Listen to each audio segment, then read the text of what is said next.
gulay ating ihain, masustansyang pagkain. Mapa-organic man o di, sadyang ganun pa rin. Tungblanching gawin upang sakit maiwasan, dahil pesticide residue ang ating kalaban. Vegetarianism tawag sa tanging gulay pagkain. Bigas, mais, prutas, smoothies ang kinakain.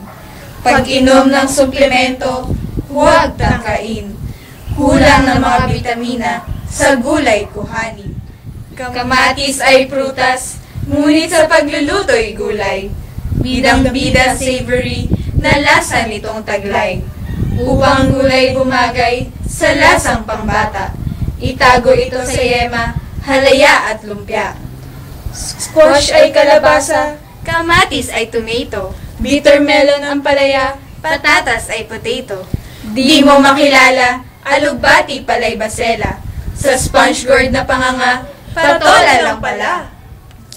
Pagkain ng gulay ugaliin, araw-araw itong ihain.